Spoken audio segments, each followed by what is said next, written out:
Graça e paz a todos. Graça e paz. Eu estou muito feliz de estar aqui, viu? Estou muito feliz de verdade. Eu acredito que aquilo que a gente celebra, a gente tem. Aquilo que a gente valoriza, a gente se aproxima disso.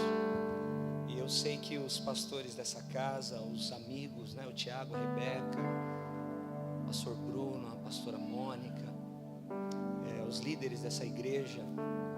Eu sei que o Tiago e a Rebeca foram nos encontrar, né? Nos encontraram e saíram daqui para estar conosco lá em Bertioga.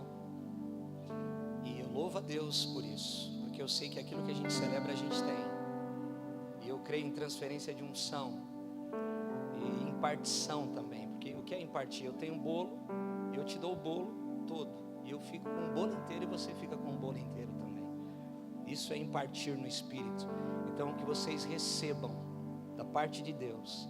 A gente entrou aqui, a Fabiana fez um comentário comigo, e é verdade. A gente ministra em algumas igrejas e eu senti um espírito muito familiar, uma igreja família aqui.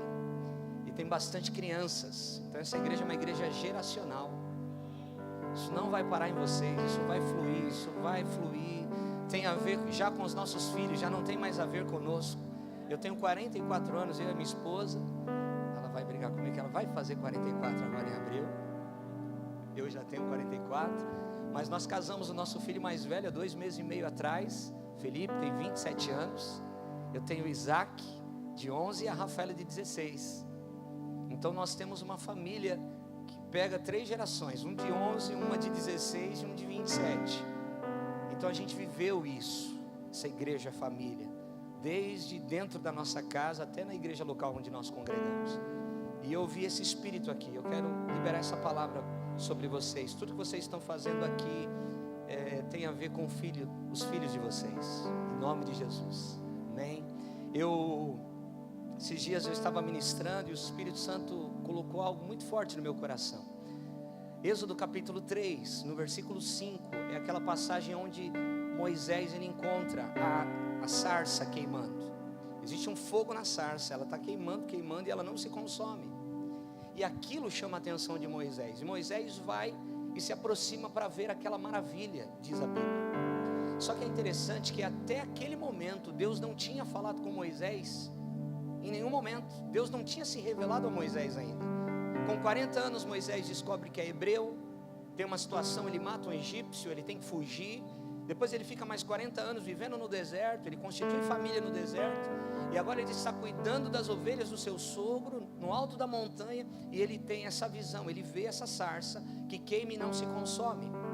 Sarça, ela não tem fruto, ela não dá fruto, ela não tem raiz profunda, ela não faz sombra. Mas o fogo de Deus está naquela sarça. E o fogo de Deus não consome aquela sarça. Moisés olha para o tronco daquela sarça e não vê cinza. Quando a gente está fazendo a nossa obra, a gente se cansa, a gente se fadiga. Mas quando nós estamos fazendo a obra de Deus, não há cinza, não há cansaço. A gente não se fadiga, na verdade a gente deseja ainda mais. Quanto mais a gente se envolve nas coisas do reino, não das coisas da religião, mas das coisas do reino de Deus, quanto mais nós nos envolvemos, mais nós temos desejo de estar com Ele, mais nós estamos de pé, porque o fogo queimava aquela sarça, mas na verdade é aquele fogo de Deus que manteve aquela sarça de pé. E Moisés se aproxima, e quando Moisés se aproxima, tem uma voz que sai do meio do fogo e diz assim: Moisés, tira as sandálias dos teus pés, porque o lugar que tu estás é santo. E aí Moisés tira as sandálias, e a partir do momento que ele tira as sandálias, Deus revela todo o plano e todo o propósito que ele tem para fazer através da vida de Moisés como libertador do povo que estava há 400 anos cativo no Egito. Tire as sandálias dos teus pés. Moisés, ele tem um sucessor, o nome dele é Josué. Josué, ele tem espírito de servidão. Quando Moisés entrava na tenda e a Shekinah descia na tenda e Moisés estava falando com Deus, quem ficava na porta da tenda era Josué. Josué era lado a lado com Moisés. E Josué é o sucessor de Moisés. Quando Moisés se vai, é Josué que agora conduz o povo. Com Moisés, Deus usou Moisés para atravessar o Mar Vermelho com o povo, rumo à terra prometida. Com Josué, Deus vai usar agora para atravessar o Jordão, rumo à terra prometida. Eles estão rumo à terra prometida, e nós estamos rumo à terra prometida até agora. Nós estamos numa jornada de fé a Canaã celestial. Isso não terminou, isso não parou. Nós vamos ver gigantes, desafios, mares para serem atravessados, jordões para serem atravessados, mas nós continuamos e continuaremos a ver os milagres de Deus, porque o mesmo Deus de ontem é o mesmo Deus de hoje e será eternamente. Aleluia. O mesmo Deus que estava com Moisés e pediu para Moisés tirar as sandálias dos pés, é o mesmo Deus que estava com Josué. E certamente porque Josué era alguém que andava tão próximo de Moisés, ele ouviu as histórias. E certamente, eu penso na minha mente santificada, porque eu tenho a mente de Cristo. Eu imagino Moisés conversando com Josué, dizendo assim: Josué, você não sabe, cara, a primeira vez que eu ouvi a voz de Deus, eu vi uma sarça pegando fogo, e a voz de Deus saiu do meio do fogo, no meio da sarça, e Deus falou comigo: ó, vai ser assim, assim, assado. Então Josué sabia da história do encontro com Deus e Moisés no meio daquela sarça. Só que agora, Josué capítulo 5, versículo 15, Josué está conduzindo o povo, eles já atravessaram o Jordão, já estão vivendo milagres, mas a Bíblia diz que um homem, um anjo, comandante dos exércitos celestiais, com uma espada nua, aparece para Josué. E esse comandante, que é uma teofania, é Jesus, porque Josué se prostra e o anjo aceita a adoração. Então não é um anjo, é Jesus vindo antes de ser encarnado, e aparece para Josué em Josué 5,15. E esse anjo diz a mesma coisa que Moisés ouviu na montanha: Josué, tire as sandálias dos teus pés, porque o lugar que tu estás é santo. A mesma coisa que Moisés ouviu, e depois Deus se manifestou, a mesma coisa Josué ouve antes de conquistar Jericó: tire as sandálias dos teus pés, porque o lugar que tu estás é santo. Então, se o mesmo Deus de Moisés, o mesmo Deus de Josué, o mesmo Deus de hoje, é o mesmo Deus que está nos conduzindo por uma jornada de fé, por isso nós vamos ver mares, jordões, e vamos conquistar muitas coisas ainda que pareça que você já viveu tudo. Lá forca saia. Ainda que pareça que os melhores dias já se passaram, eu quero liberar uma palavra: os seus melhores dias não estão atrás de você, os seus melhores dias estão na sua frente. Acredite nisso, em nome do Senhor Jesus, porque o mesmo Deus que fez ontem, Ele continua fazendo hoje, e Ele fará coisas novas amanhã. A Bíblia diz que o nosso Deus é um Deus de novidade de vida, novidade de vida. Então, se nós não estamos vivendo novidade, não tem a ver com Deus, tem a ver com a nossa apatia espiritual, com a nossa falta de buscar a Deus, com nossa falta de desejo, com a nossa falta de fome e sede do Espírito Santo. Mas quem tem fome, quem tem sede do Espírito Santo, vai viver coisas maiores desse Deus, que é um Deus de novidade de vida. Eu acredito nisso, querido. Eu acredito do fundo da minha alma num Deus que tem coisas novas e coisas maiores. E durante todas essas 2 últimas semanas, o Espírito Santo tem ministrado no meu coração: tira as sandálias dos seus pés. Porque o que é a sandália? É tudo aquilo que está entre eu e o meu Deus, o que tem isolado, o que não tem deixado fluir a minha vida com a vida zoe de Deus, o que tem sido isolamento entre eu e o meu Deus. Moisés teve que tirar a sandália. Sandália significa tantas coisas, mas o que o Espírito Santo ministrou no meu coração: o que tem ficado entre nós e o nosso Deus? Às vezes é um relacionamento. Eu sei que isso só acontece em Bertioga, não acontece em Alphaville, aleluia. Mas lá em Bertioga, o que a gente percebe algumas vezes como pastor de igreja, às vezes um menino, ele é uma bênção, ele é um jovem cheio do Espírito Santo, e a moça é uma bênção, é uma jovem cheia do Espírito Santo, mas aí eles começam a namorar, e aquele fogo, aquela presença se apaga. Quem não é um bom ímpar não será um bom par. E às vezes as pessoas estão bem sozinhas, mas por conta de uma falta de direção do Espírito Santo, fazem o que é verdade e desejo do coração delas, mas não é verdade e desejo do coração de Deus. E aí existe um problema, porque a gente para de fluir, aquilo vira um isolante entre nós e o nosso Deus. O que tem sido isolante entre você e o seu Deus? O que tem impedido a sua vida de fluir ainda mais na presença do Senhor? E é por isso que eu vou tirar o meu sapato aqui, viu, Tiago? Eu estou em casa e eu vou tirar meu sapato, porque eu quero que você se lembre disso. Porque o que está sendo isolante entre você e o seu Deus tem que sair da sua vida. Porque não há nada mais importante na sua vida do que você estar livre para ter acesso à casa do Pai, ao trono de Deus, à sala da glória, aleluia. O nosso Deus quer se manifestar, irmãos. Sabe, nessa virada do ano, os nossos irmãos estavam lá e a gente recebeu uma palavra da parte de Deus, Amós capítulo 9, versículo 13, e Deus falou para nós que esse ano seria um ano de aceleração, porque Amós diz o seguinte: vocês estarão plantando quando já existe uma colheita pronta para ser colhida.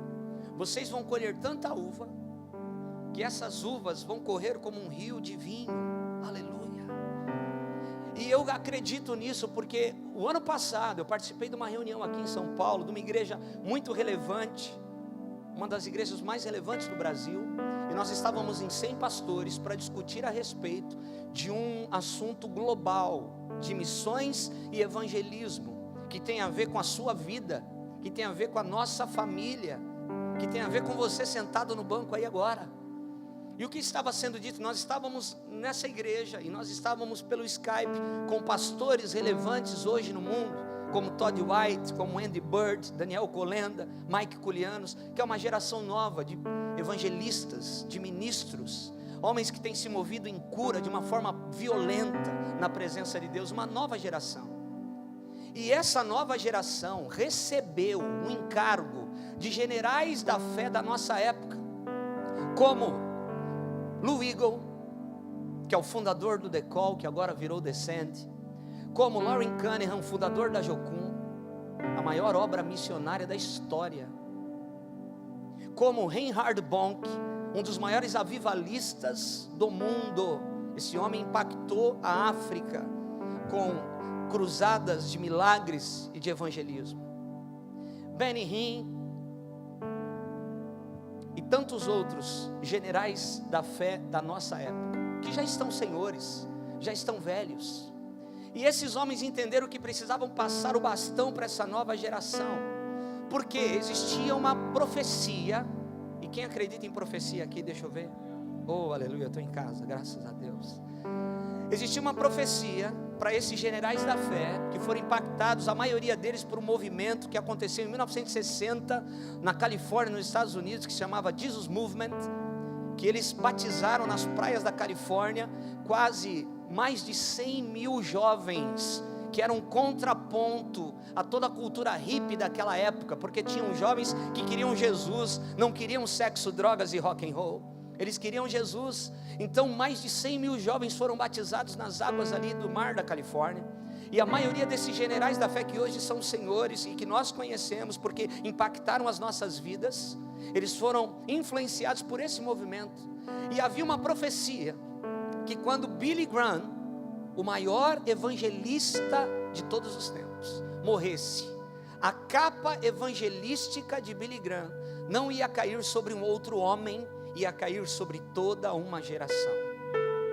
Billy Graham alcançou mais de 250 milhões de pessoas no globo, sem um microfone bom como esse, irmão, numa época sem redes sociais.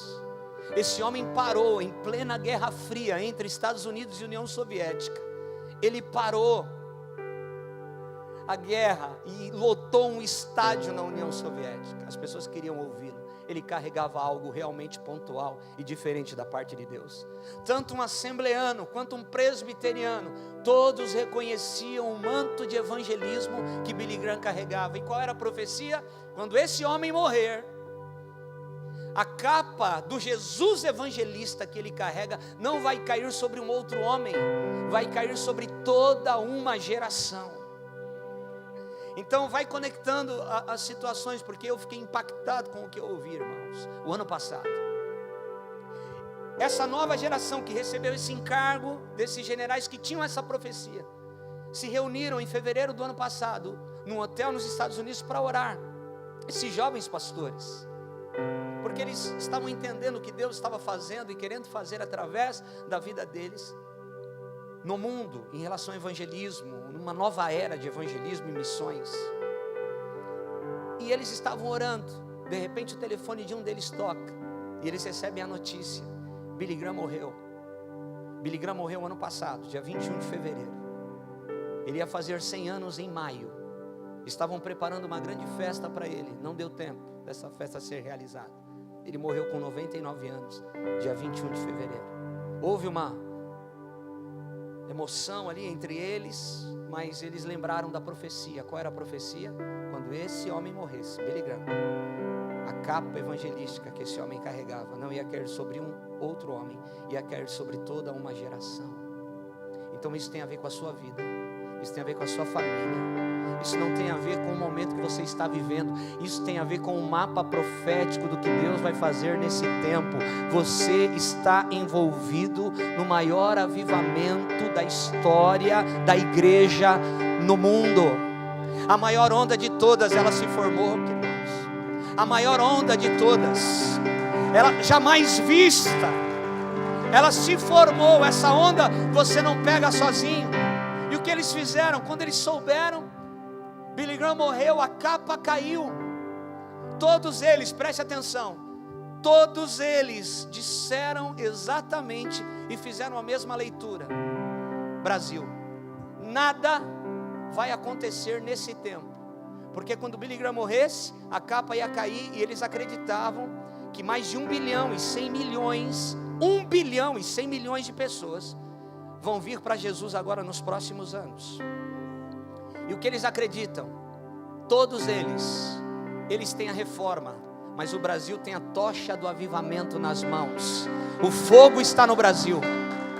O fogo está no Brasil. Para que esse avivamento caminhe, o fogo está no Brasil. Todos eles reconhecem, irmãos. E às vezes nós estamos no olho do furacão e não conseguimos enxergar algumas coisas. E é por isso que a gente às vezes precisa recuar para ver o macro, para ver o todo, porque nós não percebemos. Às vezes estão acontecendo algumas coisas em cima da nossa cabeça e nós não conseguimos enxergar o que Deus está fazendo. Querido, o Brasil não é o país pobre. O Brasil, em nome de Jesus, foi um país injusto. Eu acredito, e eu não vim aqui falar de política, eu não sou de esquerda nem de direita, eu sou do alto, mas eu acredito que no dia 31 de dezembro de 2018, os céus do Brasil se abriram para um novo tempo de justiça e de avivamento. O Israel que você conhece tem 70 anos. Há 70 anos atrás, Israel ganhou aquele pedaço de terra que eles habitam hoje. Há 70 anos atrás, através do voto de um brasileiro chamado Oswaldo Aranha, eles tiveram aquele território. Oswaldo Aranha não só deu o voto, mas ele presidia aquela reunião que deu para Israel aquele pedaço de terra que era 65% deserto. E eles foram com 650 judeus morar em Israel, há 70 anos atrás. Eles sempre desejaram pagar a dívida de gratidão que eles têm com o Brasil, mas eles nunca conseguiram. Sabe por quê? Porque o Brasil nunca teve aliança de política externa com Israel e Estados Unidos. Sabia disso? Nunca. Tudo sempre foi superficial. Nenhum governo passado do Brasil teve aliança verdadeira, profunda, de política externa com Israel e Estados Unidos. E agora, pela primeira vez, existe uma aliança de política externa com Israel e Estados Unidos e Brasil. E agora Benjamin Netanyahu disse: finalmente nós vamos conseguir pagar a dívida de gratidão que nós temos com o Brasil. Duas coisas estão acontecendo exatamente agora. Ontem, eu não sei se você viu no noticiário, Israel doou 10 máquinas para serem levadas para o Nordeste brasileiro, que transformam a umidade do ar em água. Você sabe o que é isso? Máquinas que fazem mais de 9.000 litros, eu não sei se é por segundo, por minuto, por dia, não lembro, mas que transformam a umidade do ar em água. Eles disseram o seguinte: nós fizemos o nosso deserto florescer e hoje nós exportamos verduras e legumes para o mundo inteiro. E nós vamos fazer o Nordeste do Brasil florescer com a tecnologia que nós temos. Uau! Meu Deus do céu!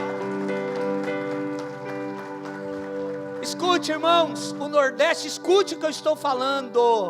O Nordeste brasileiro daqui a alguns anos será um dos pedaços de terra do Brasil mais prósperos da nossa nação. Nós vamos abrir igrejas no Nordeste, porque haverá uma prosperidade violenta e poderosa que está chegando. É a hora do Brasil. Deus quis. É hora de você, escute, você teve alguns problemas em 2018, mas os seus problemas em 2019 não serão os mesmos. Os seus problemas em 2019 serão o seguinte: façam armazéns. Se prepare. O que é fazer armazéns? É se preparar. Fala para quem está do seu lado: você vai precisar se preparar esse ano. Quando José no Egito decifra o sonho de Faraó, 7 anos de escassez e 7 anos de fartura, as vacas magras e as vacas gordas. A primeira providência do governador agora é o quê? Façam armazéns.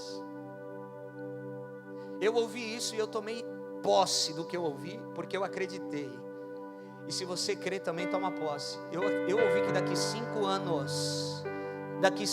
anos vai faltar pessoas para vagas de emprego no nosso país, irmão. Ah, pastor, você está muito empolgado. Eu não estou empolgado, irmão, eu estou sentindo isso no espírito. Eu estou vendo essa movimentação profética. A maior profecia que o Brasil recebeu foi agora, quando o primeiro-ministro de Israel, pela primeira vez na história, pisa no Brasil. E ele libera uma profecia, porque os ministros de Israel, eles têm conselheiros, e entre os conselheiros tem rabinos que fazem a leitura profética dos tempos. E Benjamin Netanyahu pisa no Brasil e diz o seguinte: Israel é a terra prometida e o Brasil é a terra da promessa. Meu Deus do céu. O que isso quer dizer, irmão? Que o Brasil, que Israel é a terra prometida. Todos sabem o que Deus tem com Israel, todos acreditam. E o que está para acontecer é no Brasil. O Brasil é a terra da promessa. O que está para acontecer agora é no Brasil. Se prepare, meu irmão. Você precisa acreditar no que Deus está fazendo e no que Deus está falando. O maior avivamento de todos não acontecerá sem a igreja brasileira. Só a igreja brasileira tem potencial para triplicar os missionários do mundo. Não existe igreja em nenhum lugar do mundo com o potencial da igreja brasileira. Só a igreja brasileira tem esse potencial. Estive na África agora, no final do ano. Eu preguei em várias igrejas, inclusive em igrejas de refugiados, com 20, 25 nações na igreja, de pessoas fugindo dos seus países, e eu ouvi uma só voz: Brasil, avivamento, fogo, tocha do fogo, tocha do avivamento. Ei, olha para mim, Canela, você precisa acreditar que tem um fogo aí que Deus derramou. Não é por tua causa, não é porque você é bom, é porque Deus quis, é a nossa hora. Eu e você precisamos correr o nosso trecho. Eu e você precisamos correr o nosso trecho com excelência, porque homens vieram antes de nós e correram o seu trecho com excelência. O evangelho não tem a ver com uma corrida de 100 metros. O evangelho tem a ver com uma corrida de revezamento. Sabe como é a corrida de revezamento? Tem 4 pessoas. O primeiro dá o start e dá a volta no estádio, mas quando ele está chegando, já tem o segundo aqui para pegar o bastão. Esse segundo que vai pegar o bastão, ele está parado ou ele está em movimento? Ele já está em movimento. Por quê? Porque o bastão não chega nas mãos de quem está parado. E o que tem te paralisado? O que tem ficado entre você e o seu Deus? O que tem ficado? Qual é o isolante que tem te atrapalhado? O momento que eu estou vivendo financeiro não é bom. Deus não está vinculado ao teu momento financeiro. O propósito e o reino de Deus estão avançando, independente da nossa situação pessoal, irmão. O reino reino não tem a ver com o meu momento bom ou ruim. O reino não dá uma pausa, porque eu preciso amarrar o meu tênis. O reino não dá uma pausa, porque hoje eu não acordei bem. O reino continua em movimento, independente da maneira que você está. Agora saio. Então, aonde eu tenho passado, Deus tem me levado a ministrar isso. Sabe por quê? Porque a igreja brasileira precisa despertar. A igreja brasileira, isso tem a ver com vocês. Escute, Nova Vida, vocês estão no olho do furacão. Existe algo acontecendo na nação brasileira, e nós estamos no olho do furacão. Isso vai pegar a gente, e Deus não está usando os qualificados, infelizmente. Tem muita gente qualificada, e é maravilhoso quando a gente percebe e vê Deus usando alguém qualificado, porque o qualificado também está disponível. Isso é maravilhoso. Mas não é isso que nós estamos vendo de forma costumeira nas igrejas, porque a maioria dos qualificados não tem tempo para Deus. A maioria dos que estão qualificados tem muitas coisas para fazer. E aí o que Deus está fazendo? Deus está levantando os improváveis. Deus está levantando os canhotos. Deus está levantando aqueles que não têm nenhuma qualificação tamanha, mas a capacitação para fazer as coisas para o reino vem do alto, e eles estão disponíveis para fazer. Então, melhor do que ser qualificado é estar disponível. Deus usa quem está perto, disposto e disponível. Guarde isso. Eu tinha 14 anos, eu não era convertido, eu me converti com 19. E eu quis tocar violão, mas não tinha amigos que tocavam violão. Eu não tinha nenhum desejo de tocar em público, mas me deu alguma coisa dentro do meu espírito. E eu comprei um violão. Eu fui na revistinha lá na banca de jornal, comprei a revistinha do Legião Urbana e comecei a treinar em casa sozinho. Quando o sol bater na janela. Fui aprender violão sozinho, não sabia por quê. Nunca toquei em público, nunca toquei para ninguém. Com 19 anos eu me converto. Estou na igreja com violão.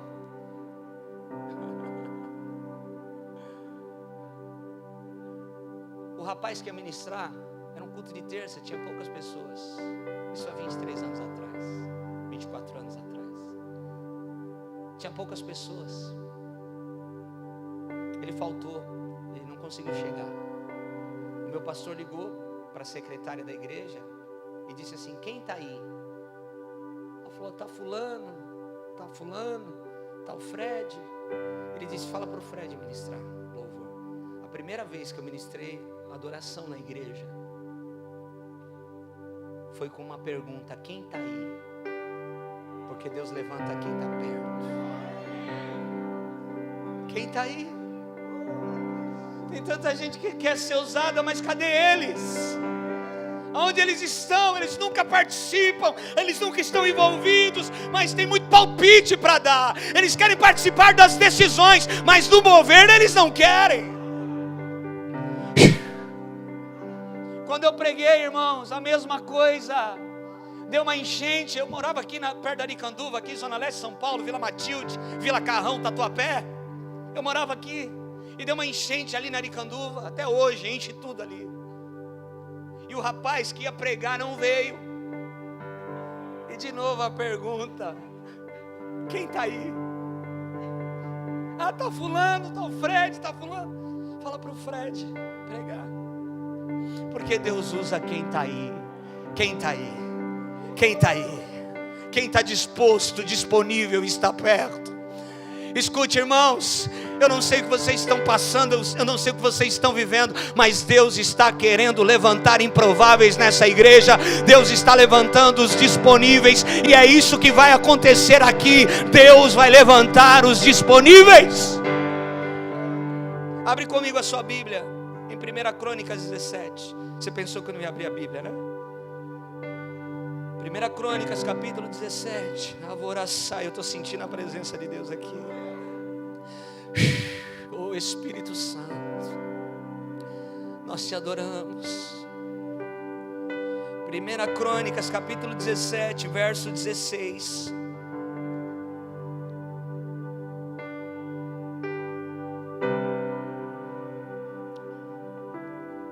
Diz assim: então entrou o rei Davi na casa do Senhor, ficou perante ele e disse: quem sou eu, Senhor Deus? E quem é a minha casa para que me tenhas trazido até aqui? Eu vou ler novamente. Então entrou o rei Davi na casa do Senhor e ficou perante ele e disse: quem sou eu, Senhor Deus? E quem é a minha casa para que o Senhor tenha me trazido até aqui? Davi já era rei, a coroa estava na cabeça dele, o cetro estava nas suas mãos, ele já tinha vencido Golias, ele já tinha passado por tudo. Mas sendo rei, morando no palácio, ele entra na casa do Senhor e diz: quem sou eu? E quem é a minha casa para que o Senhor tenha me trazido até aqui? Alguém que reconhece Deus, mesmo depois de muitas coisas terem acontecido. Alguém que agora já é rei, já tem a coroa na sua cabeça. Ele continua entrando na casa de Deus e dizendo: Deus, eu reconheço que foi a tua mão que me trouxe até aqui. Eu reconheço que eu não poderia estar, eu poderia estar em outros lugares se não fosse a tua mão. Eu reconheço que eu poderia não estar vivo se não fosse a tua mão me trazer até aqui. Irmão, eu não conheço a minha mãe e o meu pai de sangue. Eu fui tirado de um lugar horrível para um casal de senhores. Até hoje eu não sei quem é minha mãe e quem é meu pai. Mas eu nunca vivi orfandade, eu sempre vivi paternidade de Deus. Nunca eu tive nenhum fio de orfandade no meu coração. Eu sempre fui grato a Deus pela minha história. E desde quando eu descobri toda a minha história, eu fui ainda mais grato por Deus. A minha mãe que me criou, ela foi para o Senhor em 2006. Meu pai que me criou está com 80 anos, é diácono da minha igreja. E aí se não escala ele. E para ele ficar de pé, o negócio dele é ficar de pé, com 80 anos. Esses dias ele foi fazer um exame de Holter. E ele teve que colocar o aparelho. E o aparelho você coloca de um dia para o outro. E era final de ano, estava muito cheia a estrada, Mogi Bertioga. Eu levei ele para Mogi para fazer esse exame. E eu aluguei um quarto de hotel, a gente ficou de um dia para o outro lá. E todo mundo que faz esse exame recebe um papelzinho, né? Quem já fez sabe.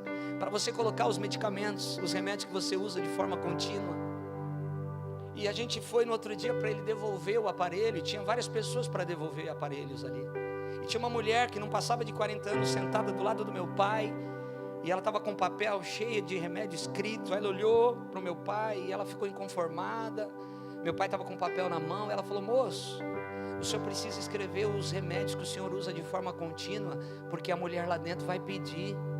Aí meu pai, inocente, falou assim: não, eu não escrevi porque eu não uso remédio nenhum. Ele tem 80 anos, irmãos, ele não usa nada. Tem coisas que você não compra na prateleira, tem coisas que é favor de Deus. Só o favor de Deus faz algumas coisas. Tem coisas que a gente quer conquistar, que a gente quer receber, mas só Deus pode dar, porque você não encontra em prateleira de supermercado. Tem pessoas que podem ter dinheiro.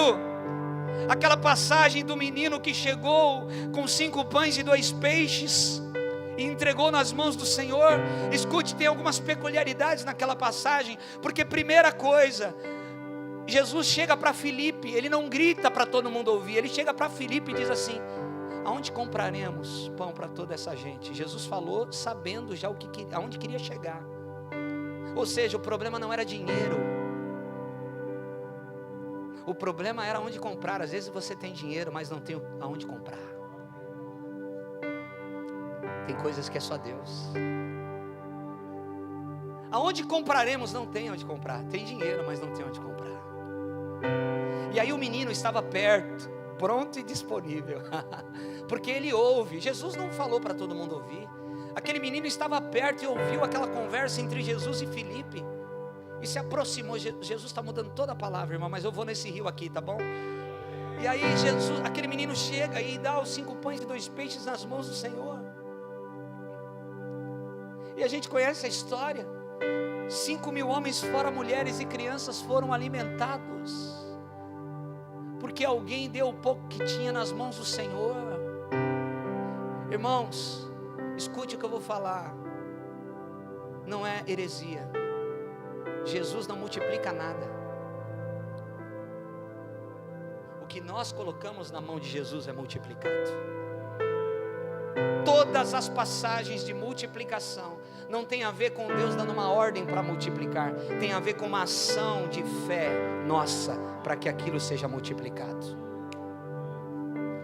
Deus não fala multiplique os peixes, multiplique os pães, não. Alguém chega, alguém faz o que tem que ser feito. Você não foi chamado para andar por vista, você foi chamado para andar pela fé. Aleluia! E aquele menino, por causa da inocência do coração, e é o que Deus vê o coração. Ele coloca os 5 pães e 2 peixes nas mãos do Senhor. O Senhor dá para os discípulos e fala, distribuam. E eles estão distribuindo, os peixes não acabam, o pão não acaba. E sobra ainda 12 cestos cheios, irmãos. Aquele menino semeou 5 pães e 2 peixes, e ele recebe 12 cestos cheios. Agora você imagina comigo aquele menino voltando para a casa dele, chegando com 12 cestos, saiu com 5 pães e 2 peixes. Ele chega com 12 cestos, a mãe dele deve ter falado, menino, onde você pegou isso? Ele falou, mãe, eu não peguei, eu dei, por isso eu tenho.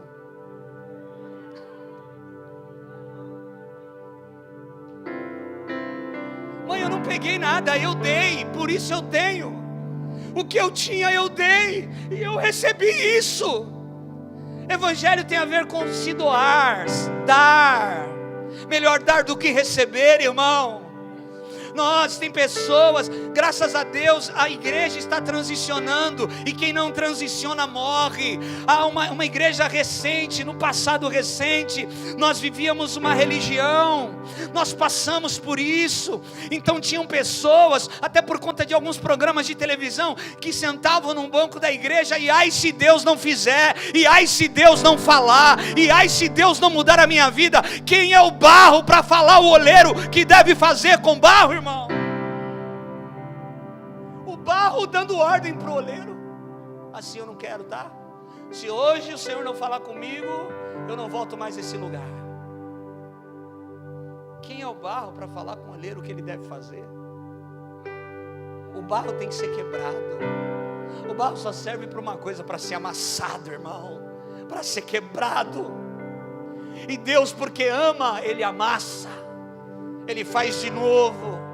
Eu quero liberar uma palavra aqui na hora do louvor, Deus me deu. Vocês estavam ministrando, Abacuque 3:2, Senhor, ouvi falar da tua fama, tremo diante dos teus atos.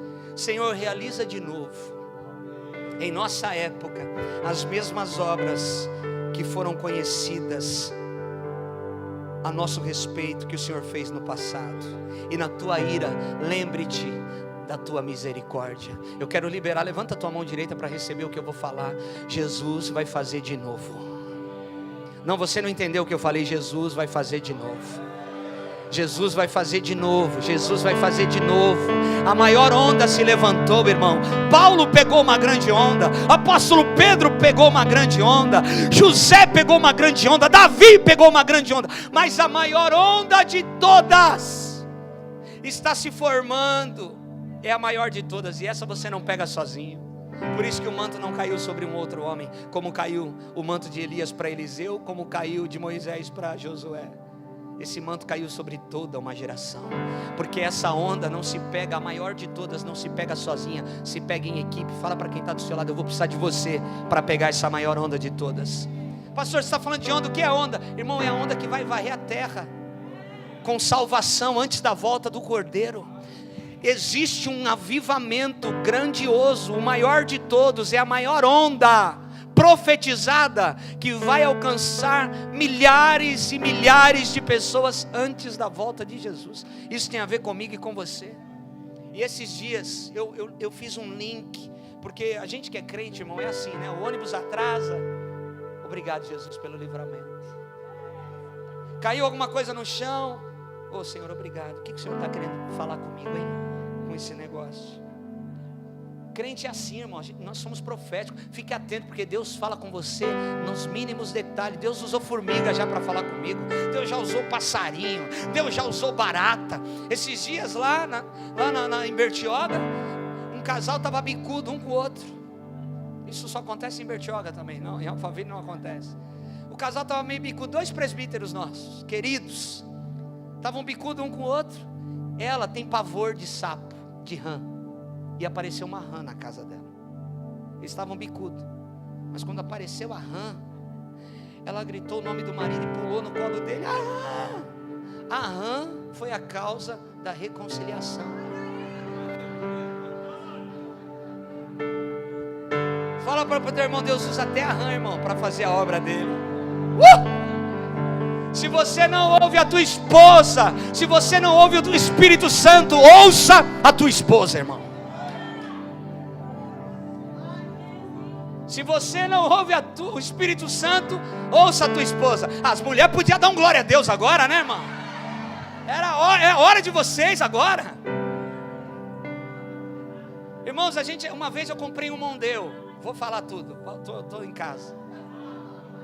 Comprei um Mondeo. A Fabiana, não compra esse carro. Esse carro vai dar problema, não estou sentindo paz. E teimosão, né? Não, eu vou comprar. Isso há 15 anos atrás, 13 anos atrás. Comprei o Mondeo. Irmão, o Mondeo, quem já teve Mondeo aqui? Graças a Deus. Vocês moram em Alphaville, é verdade, aleluia. Irmão, o Mondeo, se você não sabe, o para-choque dele é casca de ovo. Encostou, quebra. Eu troquei o para-choque daquele carro umas 5 vezes. E uma luta para achar para-choque novo. O carro só deu problema, só gastei dinheiro. E no meio do caminho a gente fala, ela tinha razão, Senhor, me perdoa. Então, se você não ouve o Espírito Santo, ouça a tua esposa. Irmão, Deus não erra. Deus não erra. Está tudo de pé. Eu sinto de dizer isso aqui nessa manhã. Deus não erra, está tudo de pé. Aleluia. Mas vamos para o texto, meu Deus do céu. Eu não tenho tempo. Escute, irmão. Davi entra, expressa a gratidão a Deus por tê-lo levado até ali. E ele reconhece que foi a mão de Deus que fez isso. Só que se Davi é o homem segundo o coração de Deus, nós precisamos saber um pouco mais da vida e da trajetória desse homem que é o homem segundo o coração de Deus. Não porque nunca errou, não porque nunca falhou, não porque nunca duvidou, mas porque a resposta que ele tinha era muito rápida. Ele errava, mas a resposta era mais rápida ainda do que a velocidade para pecar. E isso, todos nós, eu e você, nós temos uma caminhada. Nós estamos num caminho. Todos nós, eu e você, nós estamos em um processo. Nós não gostamos dessa palavra processo. Mas às vezes nós olhamos para a vida de alguém e nós queremos o resultado que aquela pessoa tem, mas não queremos o processo que ela passou para chegar até ali. A gente olha para a vida de algumas pessoas e a gente vê o resultado. Olha, ele alcançou aquilo, ele conseguiu chegar ali. Mas nós não queremos viver o processo que aquela pessoa passou para chegar até ali. Nós queremos os resultados, mas não queremos os processos. E os processos são necessários. E eu e você precisamos respeitar os processos de Deus na nossa vida. Respeite os processos de Deus na sua vida, porque Deus nos trata. Querido, você só cresce em um momento, no momento do confronto, porque o confronto nos estica. Eu falei para os obreiros, nós tivemos uma reunião lá na igreja, nós temos quase 300 obreiros na igreja, e terça-feira passada eu tive uma reunião com os obreiros da igreja. Eu liberei uma palavra, porque não é pessoal, e sim funcional. Então eu estava falando da nossa vida pessoal, espiritual e ministerial, que é desejo de Deus e é desejo da liderança de qualquer igreja, que os obreiros cresçam espiritualmente, busquem a Deus, tenham o seu devocional em dia, fluam no Espírito. Eu vou dar uma recomendação para o pastor aqui, para os pastores dessa casa. Hoje nós estamos pregando, 1 Crônicas capítulo 17, se domingo que vem a tua Bíblia estiver aberta em 1 Crônicas, você merece um puxãozinho de orelha, porque isso é sinal que você não abriu a sua Bíblia durante a semana inteira. E tem gente que é assim, que quer viver coisas maiores, mas a experiência que ele tem com Jesus é no culto de domingo, ou na reunião do pequeno grupo na semana, ou no culto da semana. Mas e a experiência pessoal que eu e você temos que buscar? Nós somos a igreja do Senhor, nós somos sal e luz da terra, e não é aqui dentro, aqui é o quartel general, aqui nós recarregamos a nossa bateria, recebemos instruções para manifestar o reino lá fora. A manifestação do reino tem que ser no meu trabalho, nas 7 montanhas da sociedade. Nós precisamos alcançar o nosso trabalho, a nossa família, nós precisamos manifestar o reino lá fora. Então existe um processo, um tratamento que nós precisamos respeitar. Todo mundo quer ser cabeça, mas ninguém quer ser cauda. E a Bíblia diz que nós seremos cabeça. Deuteronômio 28:13 diz: o Senhor te porá por cabeça e não por cauda, e só estará por cima e não por baixo, se obedeceres os mandamentos do Senhor teu Deus, que hoje te ordeno para guardá-los e cumpri-los. Agora, ser cabeça não significa ser chefe, mandar em tudo. Ser cabeça, irmão, é ser ajudante geral na empresa onde você trabalha, mas Deus está lá porque você está lá. Isso é ser cabeça. Ser cabeça é você ser a copeira de um lugar, mas o Senhor só está lá, só entrou ali porque você é serva dele e está naquele lugar. Isso é ser cabeça. Ser cabeça não é ser o chefe. Já pensou se todo mundo fosse chefe? Se na sua empresa só existisse chefe? Se nessa igreja só existisse pastores? Não é assim. Ser cabeça não é ter tudo, e sim ter aquele que possui tudo. Isso é ser cabeça. Cabeça no original significa rosh, alguém selecionado, alguém escolhido, alguém que está em cima e não embaixo. Em cima no original, em um lugar alto, o Senhor, e não de baixo para baixo, derrotado. Você está com o Senhor em cima, você não está num lugar baixo. Por isso, irmão, olha para mim, você é filho. Desde quando você aceitou a Jesus, você é filho. Você é filho amado de Deus. Então, não importa a sua condição, se você sabe a sua posição. Se você sabe quem é em Cristo, não importa o momento que você está vivendo, importa quem você é. Quem sabe a sua posição, não importa a sua condição. Todas as vezes que você supera algo novo, que você passa por algo novo e supera esse algo novo, você cria um caminho no seu cérebro e novas possibilidades. A minha filha, esses dias atrás, há 2 semanas atrás, eu levei a minha filha para pular de paraquedas. Ela queria, um sonho dela com 16 anos. Eu até esperei um pouco, prorroguei para ver se aquilo saía do coração dela, mas não saiu. Eu percebi que era algo de Deus, ela queria demais. E eu fui levá-la em Boituva, passei por aqui, passei aqui na estrada, aqui na frente, para levar em Boituva para ela pular de paraquedas, 4.000 metros de altura. Ela nunca fez aquilo, mas ela superou. 1 minuto e 10 de queda livre e 9 a 10 minutos com paraquedas aberto. Ela chegou dando risada, me abraçou, como se nada tivesse acontecido. E eu olhando ela pôr aquela roupa antes de pular, olhando ela se preparar. O rapaz insistiu: agora aproveita, vai junto. Eu falei: mas nunca, eu lido com demônio fácil, mas pular aqui, não vou nunca. E ela pulou. Irmão, ela superou aquele algo novo. Ela acabou de criar um caminho novo no seu cérebro. Repita comigo: aonde há tráfego, existe caminho. Aonde não há tráfego, o caminho some. Se você tem grama e pessoas passam pela grama num lugar, para lá e para cá, sempre, aquilo vai acontecer o quê? Vai abrir um caminho na grama. Se você parar de passar por ali, aquele caminho naturalmente vai se fechar. A Mogi Bertioga ficou fechada por conta de um deslizamento de terra por 2 meses. Foi o suficiente para os matos invadirem a estrada, porque onde não há tráfego, o caminho some. Deus gerou um novo e vivo caminho.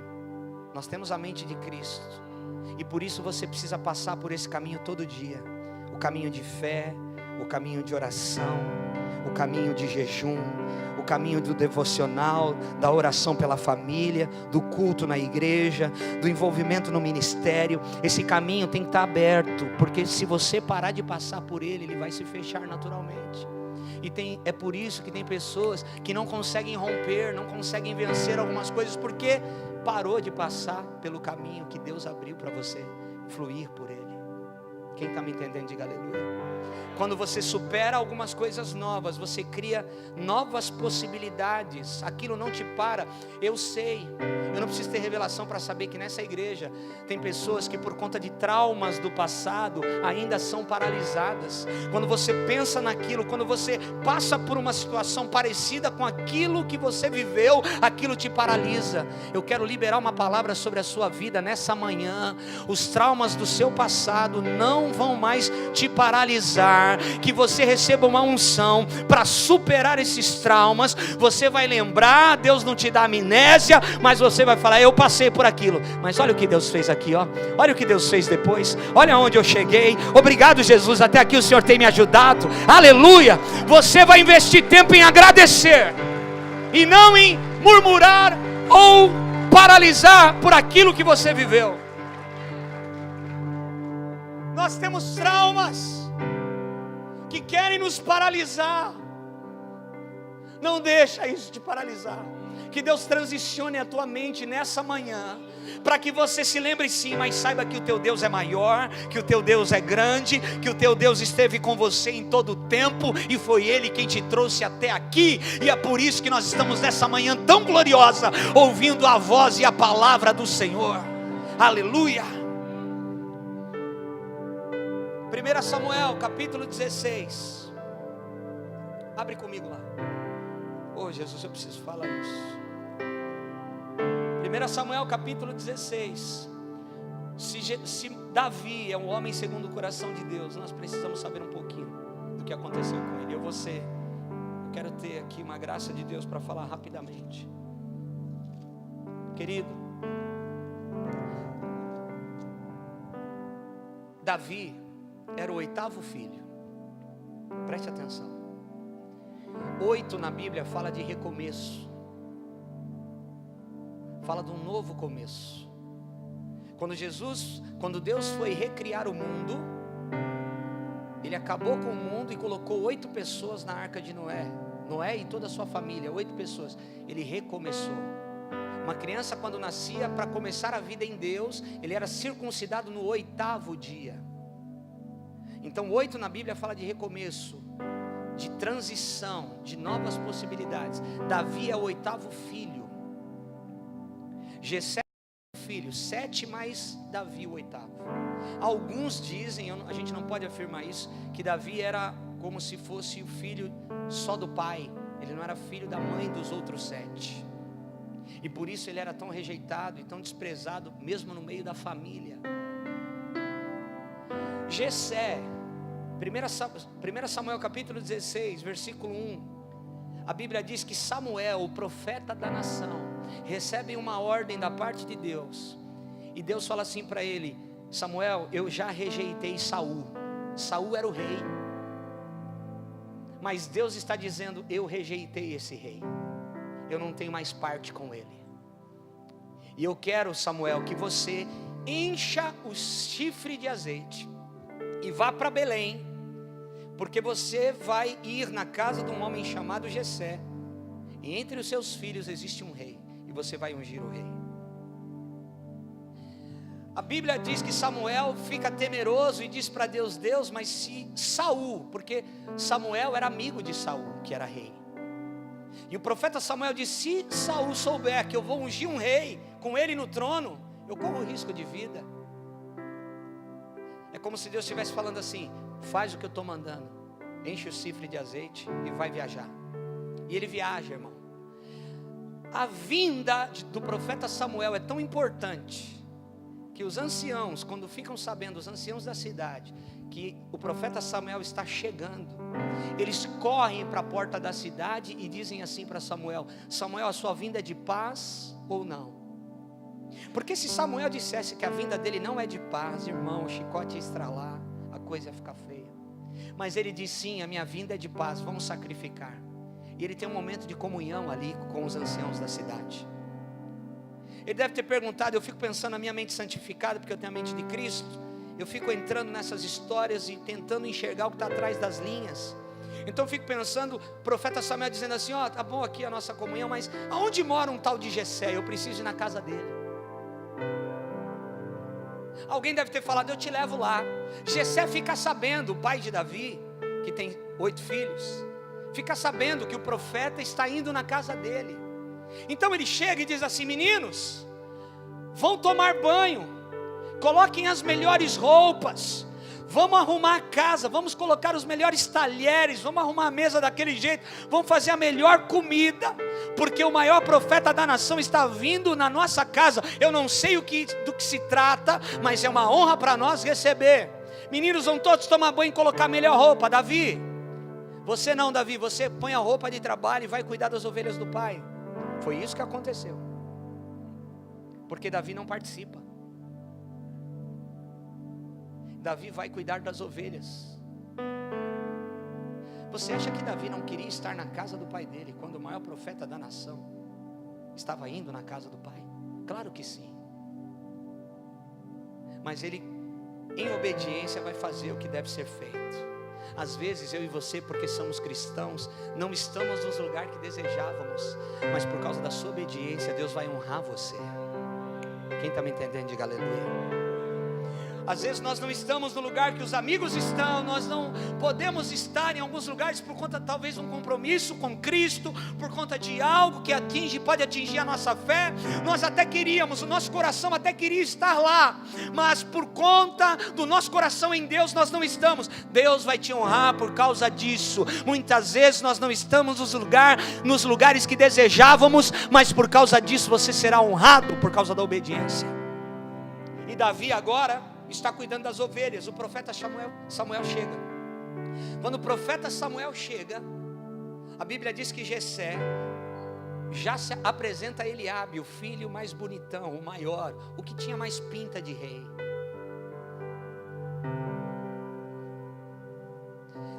Samuel olha para o menino e fala: uau, deve ser esse mesmo que eu vim ungir. O Espírito do Deus vivo pega Samuel e diz assim: ei, eu não vejo como você vê. Você vê o exterior, eu vejo o coração. Não é ele. Ah, meu Deus do céu. Sabe por que a gente está aqui, irmão? Porque Deus não vê como o homem vê. Sabe por que eu tenho a chance de servir a Deus? Porque Deus não vê como o homem vê.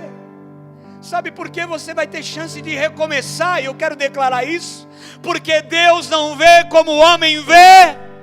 Eu quero liberar o recomeço, a unção do recomeço nessa igreja pela manhã. Aleluia! Amor, camandara sob. Levanta a tua mão.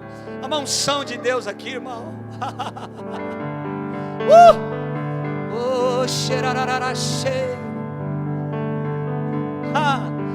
Faz de novo, faz de novo o teu povo clama a ti mais uma vez. De novo, faz de novo o teu povo clama a ti. O que dizer, o que fazer, o que fazer quando ele vem aqui. Ei! Mais que ser bem-vindo, nós te desejamos outra vez aqui. O que dizer? O que dizer? O que fazer? O que fazer quando Ele vem? Quando Ele vem, há mais que ser bem-vindo, Senhor. Mais que ser bem-vindo, nós te desejamos outra vez.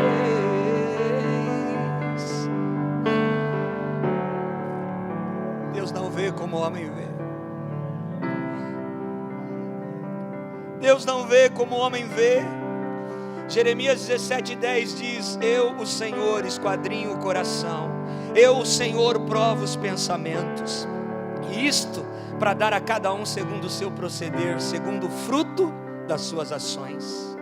Jeremias 23:24: ocultar-se-ia alguém em esconderijos, de modo que eu não pudesse vê-lo, diz o Senhor. Porventura não encho eu os céus e a terra, diz o Senhor. Romanos 8:27: e aquele que sonda os corações e sabe qual é a mente do Espírito, porque segundo a vontade de Deus é que intercede pelos santos. Deus conhece os segredos do seu coração. Deus não vê como o homem vê. Deus vê por dentro. Deus é por dentro. Jessé apresenta Eliabe, não é Eliabe, não é Abinadab. Jessé apresenta o terceiro, Samá, não é. O quarto não é. O quinto não. O sexto não. O sétimo não. Enquanto aqueles moços estão desfilando para serem escolhidos, o escolhido está atrás das malhadas. Enquanto tem gente desfilando, agora é minha vez, agora eu estou dentro, agora eu serei chamado, tem alguém atrás das malhadas que é o verdadeiro escolhido, porque Deus não erra endereço. O que Deus tem para você é para você, não é para ninguém. Ninguém tira o que é para você. Davi está fazendo a parte dele. Davi tem duas coisas: a harpinha, que como eu, com 14 anos, fui querer aprender e nem sabia porquê. Tem coisas que você está fazendo e nem sabe porquê, tem a ver com o seu destino profético. Ele tinha uma harpa, estava tocando a harpa lá atrás das malhadas. Ele tinha uma funda que ele ficava treinando, talvez 2, 3 horas por dia. Eles nem sabem porquê. A harpa fala do dom. Dom é presente divino. A funda fala de um preparo. Ele não nasceu com o dom de tacar funda, ele ficava se preparando para ser um bom tacador de funda. O profeta Samuel diz assim: ô Jessé, você não tem mais nenhum filho? Tem certeza? Ele diz assim: falta um. Repita comigo: falta um. Essa palavra falta no original é sha'ar, que significa, preste atenção, ser deixado para trás, ser uma sobra, ou mais forte ainda, ser enterrado vivo. Falta o que é uma sobra, falta o que ninguém pensou que seria ele, falta o improvável, falta o desprezado. O que Samuel diz? Manda chamá-lo, porque ninguém se assenta nessa mesa sem que esse menino venha. Assentaremos, kabab, que significa não mudar de direção, não mudar o propósito, não parar de marchar. Venha, Baal, entrar para o propósito, entrar para atacar o inimigo. O que Samuel está dizendo? Ninguém se assenta, ou seja, eu vim aqui para um propósito, eu vou marchar até o fim desse propósito ser cumprido, até que esse menino venha, até que ele entre no propósito para vencer o inimigo. chamar Davi. Davi vem. Quando Davi entra na sala, penso eu, os olhos de Samuel brilham. Ele fala: é o rei. Aí ele fala assim: Davi, dobra o joelho. Ele pega o chifre cheio de azeite. Irmãos de Davi, o pai, estende a mão aqui, nós vamos ungir o novo rei. E o óleo está sendo deitado na cabeça do menino desprezado, diante da família. Porque Deus sabe honrar, viu, irmão? Deus sabe honrar. A gente não sabe não, mas Deus sabe fazer tudo direitinho. E aquele menino está sendo ungido diante dos irmãos. Agora preste atenção, eu estou terminando já. No dia seguinte, Davi foi ungido rei, mas Saul continua no trono. No dia seguinte, Davi não poderia acordar meio besta e falar assim: ei, mudou tudo, tá? Vocês viram o que aconteceu ontem? Eu fui ungido rei aqui. Então, ó, quero café na cama. Toma cuidado como fala comigo. Eu sou o novo rei de Israel. Mas sabe o que ele vai fazer? Irmão, a maioria de nós faríamos isso.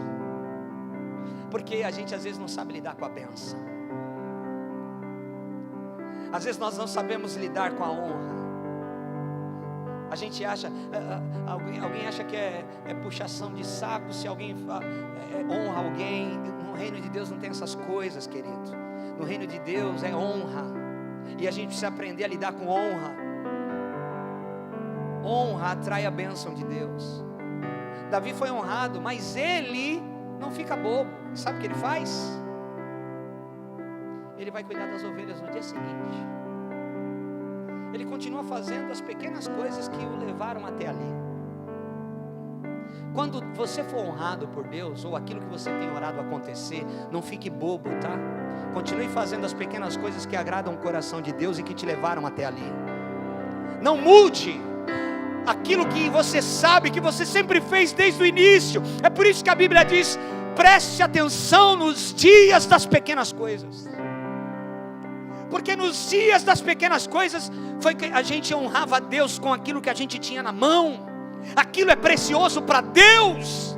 Aí as coisas começam a crescer, começam a evoluir, e a gente fica bobo. Não! Continue fazendo as pequenas coisas que agradam o coração de Deus, e você sabe quais são. Ele continua cuidando das ovelhas. Ele não foi requerer: ô Samuel, mas peraí, você me ungiu rei, mas Saul ainda continua no trono, a coroa está na cabeça dele. Que unção foi essa? Querido, respeite os processos. Sabe quanto tempo durou da unção na casa de Jessé até a coroação de Davi diante de todo Israel? Sabe quanto tempo durou? De 15 a 20 anos. Ele foi ungido, um menino, e depois de 15 a 20 anos ele se tornou rei. Então respeite os processos. Deus vai levantar na hora que Ele quiser. Quando será, Senhor? Como será? Tire essas perguntas do seu vocabulário quando falar com Deus, porque Deus não responde nem quando, nem como. Ande por fé a cada dia, e você vai viver as promessas de Deus. Abraão, vai para uma terra que eu te mostrarei. Ele não mostra agora. Na minha caminhada eu vou descobrindo. Preste atenção, eu viajei 120, 130 quilômetros de Bertioga até aqui. O meu carro, ontem à noite, ele iluminava, o farol dele iluminava só 20, 30 metros. Mas de 20 em 30 metros, eu andei 120 quilômetros.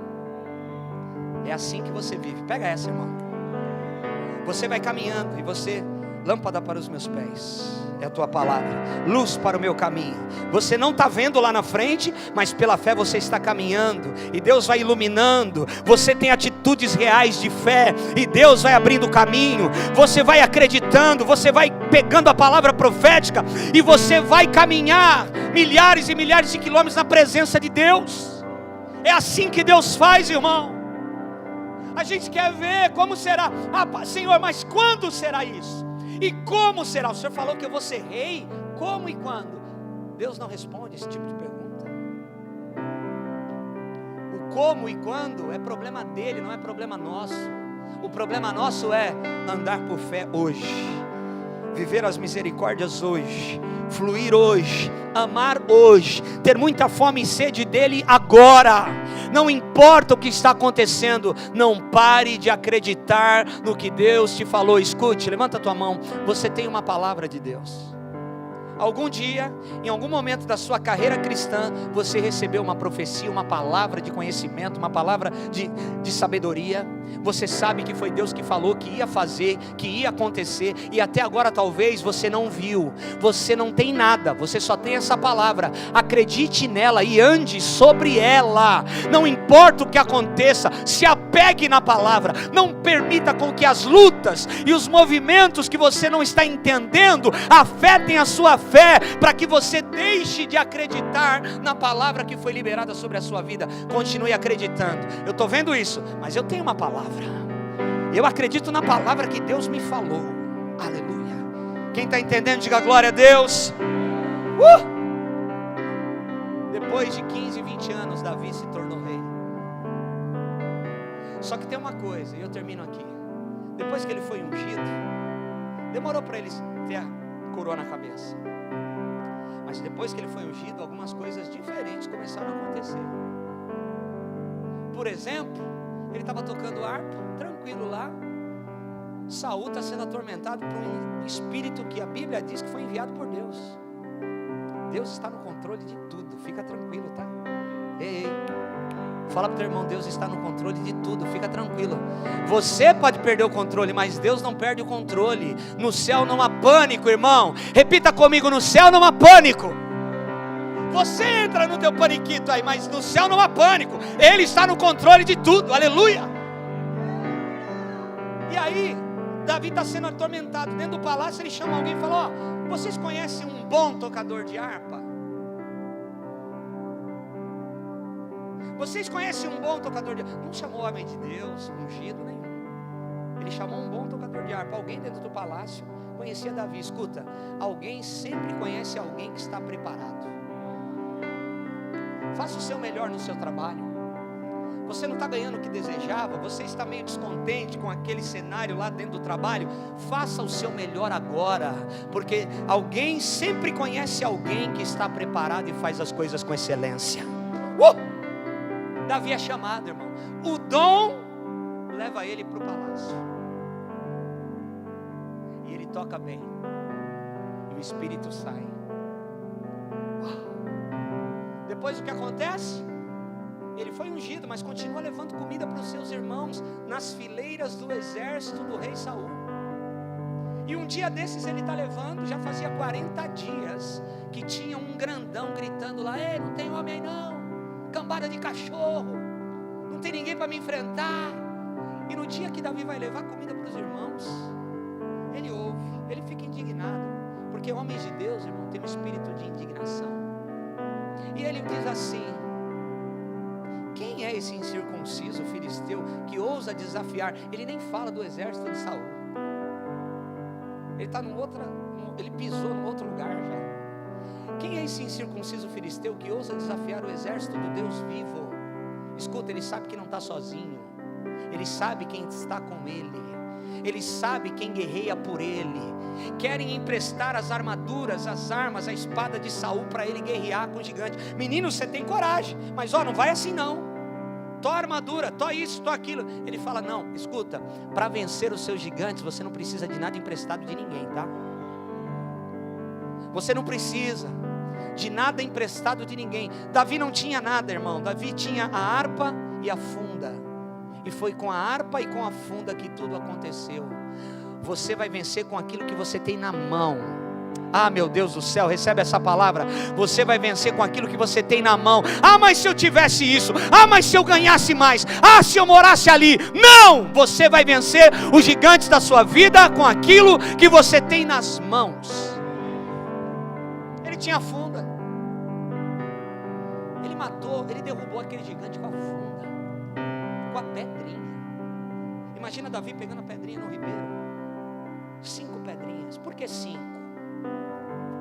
Talvez eu tenha uma resposta, irmão. Sabe por quê? Porque Davi, Golias, o gigante Golias tinha mais 4 irmãos. Então era uma pedra para cada ele sabia que não ia errar, se precisasse enfrentar os irmãos depois de matar Golias.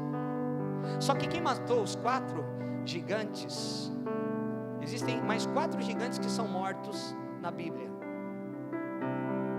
todos por homens que andavam com Davi. Quer matar gigante? Ande com quem mata gigante. Fala para quem está do seu lado: quer matar gigante? Ande com quem mata gigante. Agora, como vai ter fé para matar gigante andando com, às vezes, algumas pessoas que a gente tem andado, que não acredita no que a gente acredita, que zomba da nossa fé, que você quer ir para cá, eles querem ir para lá. Em nome de Jesus, esse ano você precisa cuidar dos seus relacionamentos, cuidar das suas amizades. Fica de pé comigo. Tinha muita coisa para falar, mas não vai dar tempo. Ele mata, ele derruba o gigante, irmãos. E ele não para por aí, ele sobe, ele pega a espada do gigante e ele corta a cabeça de Golias com a própria espada. Aquilo que veio para te matar vai servir de catapulta para você. Aquilo que veio para te ferir vai servir de baluarte para você vencer algumas coisas. Eu queria, em nome de Jesus, que você fechasse os teus olhos e colocasse a mão no teu coração. Ah, Espírito Santo, que unção gloriosa.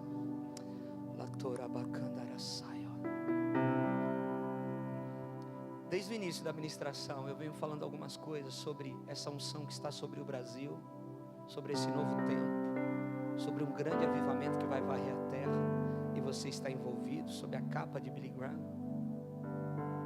Eu sei que tem gente aqui que tem fome e sede de Jesus. Eu sei que tem pessoas aqui que querem viver coisas maiores, e tudo está disponível para você. Eu queria, na liberdade do Espírito Santo, te convidar a vir aqui à frente. Eu preciso orar por você, porque eu acredito em transferência de unção. Eu acredito que Deus tem alguma coisa para essa igreja, nesse lugar. Eu acredito que vocês vão viver um novo tempo. Eu acredito que vocês vão viver um novo tempo, porque Deus sempre faz assim.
Renova-me.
ela não tinha leme, ela não podia ser dirigida. Deus fez de forma intencional, porque quando Noé e a sua família entram na arca, a arca é fechada de fora para dentro e começa o dilúvio. A arca não podia ser guiada, a arca não foi feita para navegar, a arca foi feita para fluir. Você não pode navegar, você precisa fluir. Flua, flua. Eu vejo uma liberação de Deus nessa manhã sobre essa igreja. Tiago, pastora, pastores dessa casa, eu vejo uma liberação de Deus. É como se tivesse um clique assim, prendendo, e foi tirado. É como se vai fluir, algumas coisas que não estavam fluindo vão começar a fluir. Pastora, recebe essa palavra em nome de Jesus. Um clique foi tirado, aquilo que impedia o fluxo natural, o fluir natural foi tirado. Deus tirou, Deus tirou. Deus manda dizer: acabou o tempo. Acabou o tempo e começou o tempo. Acabou o ciclo e começou um novo ciclo. Acabou o ciclo de navegar, começou um ciclo para fluir. Vocês vão fluir. Tudo foi desatado, desatado, desatado. Eu queria que você pegasse na mão do teu irmão agora e começasse a orar por ele agora. E a oração, envolva na sua oração isso. Houve um desatar do Espírito Santo, um desatar sobre esse ministério, um desatar sobre essa igreja, um desatar sobre a sua vida, um desatar sobre a sua família, em nome de Jesus.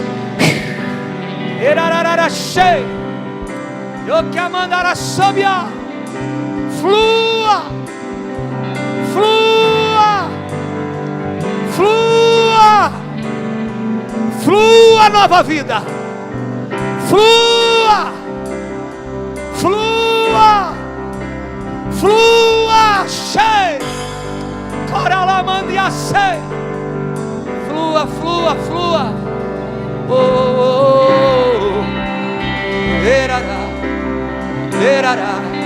Senhor, eu declaro os céus abertos.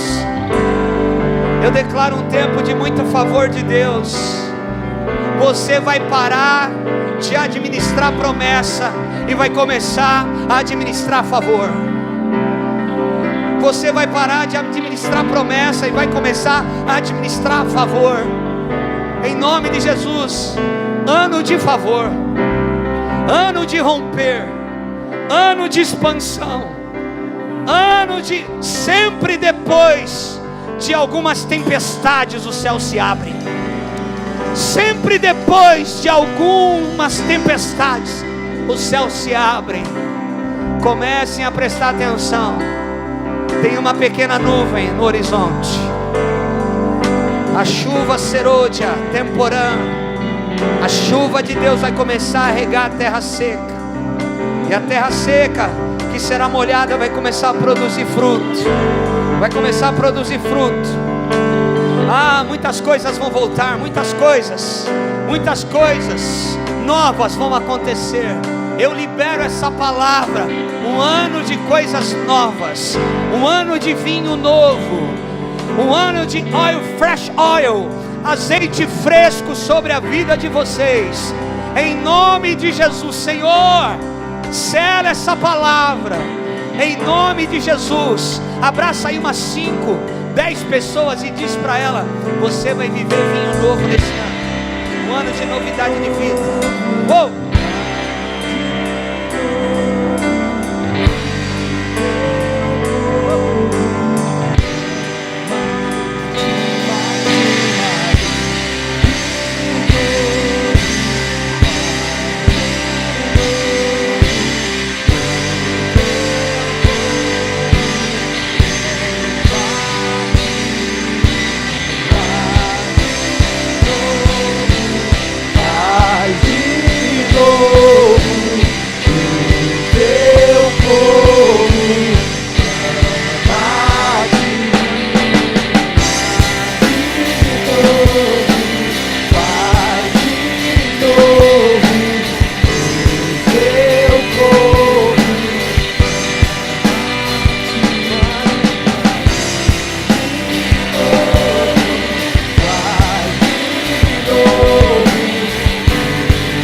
Aleluias.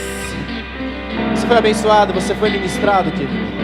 Você pode aplaudir o Senhor por isso. Nós te agradecemos, Senhor, por essa manhã, por esse culto, por essa palavra ministrada, liberada sobre as nossas vidas, Pai. Nós rendemos graças a Ti, porque o Senhor não vê como o homem vê. Nós recebemos tudo aquilo que foi liberado sobre nós, Pai. Essa semente foi plantada em boa terra, ela germinará e frutificará muito. Nós cremos nisso, em nome de Jesus. Queridos, tenham uma boa semana. Não deixe de dar um abraço no pastor Fred. Vem aqui, dê um abraço, dê um beijo nele. Tenha uma boa semana, que o Senhor te abençoe, em nome de Jesus.